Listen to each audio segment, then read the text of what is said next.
Aujourd'hui, nous allons réfléchir à une phrase d'une lucidité frappante, prononcée il y a près de 2000 ans par Sénèque. Ce n'est pas que nous ayons peu de temps, mais que nous en perdions beaucoup. À première vue, cette citation semble simple. Nous avons tous déjà ressenti le manque de temps. Nous courons, nous sommes pressés, débordés, constamment occupés. Nous répétons souvent « Je n'ai pas le temps ». Mais Sénèque renverse complètement cette idée. Selon lui, le problème n'est pas que la vie soit courte. Le problème est que nous utilisons mal le temps qui nous est donné. Et cette réflexion est encore plus vraie aujourd'hui. Nous vivons dans un monde où tout va vite. Notifications, distractions, obligations, divertissement permanent. Nous remplissons chaque instant, mais rarement avec ce qui compte vraiment. Pour Sénèque, le temps est la seule richesse véritable. L'argent peut se récupérer, les biens peuvent se remplacer, mais le temps perdu ne revient jamais. Pourtant, nous protégeons nos possessions avec soin, mais nous laissons les autres et les circonstances voler notre temps sans résistance. Nous le gaspillons dans des préoccupations inutiles, dans des conversations superficielles, dans des inquiétudes sur le futur ou des regrets du passé, dans des activités qui nous occupent mais ne nous enrichissent pas. Sénèque observe que beaucoup d'hommes vivent comme s'ils allaient vivre éternellement. Ils remettent tout à plus tard. Ils reportent leurs projets, leurs rêves, leur développement personnel. Ils vivent comme si leur temps était infini. Mais la réalité est différente. Notre temps est limité, fragile, précieux. Pour le philosophe stoïcien, perdre son temps, ce n'est pas seulement ne rien faire, c'est vivre sans conscience, c'est agir sans réfléchir à ce qui a réellement de la valeur. On peut être extrêmement occupé et pourtant perdre sa vie.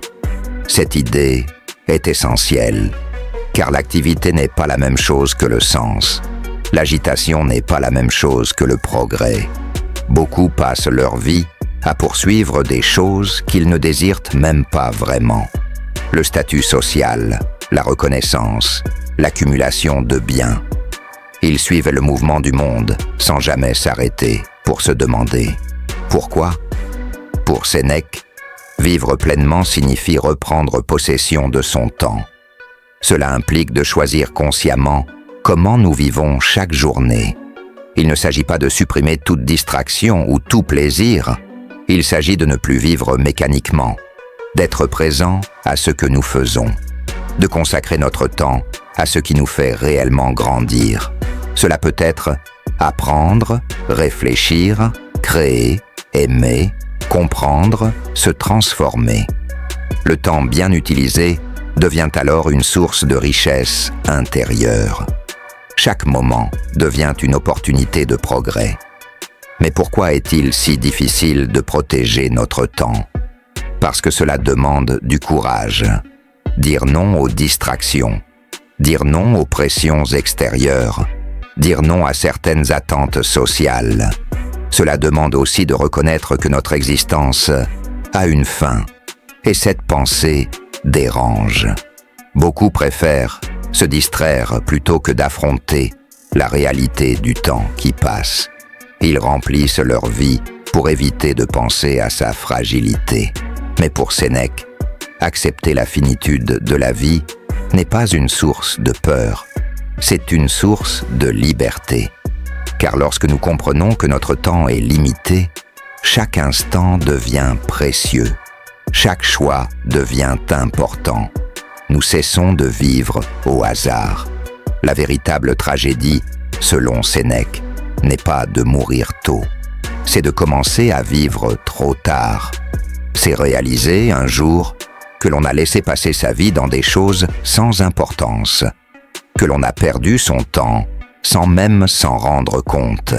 Cette citation est donc un appel à la conscience, un rappel puissant que notre vie est faite de moments irréversibles.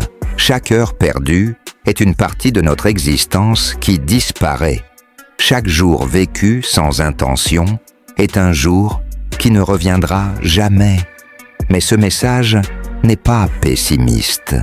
Il est libérateur, car si nous perdons beaucoup de temps, cela signifie aussi que nous pouvons cesser de le perdre.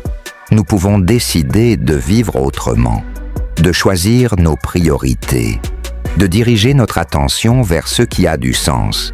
Reprendre possession de son temps, c'est reprendre possession de sa vie.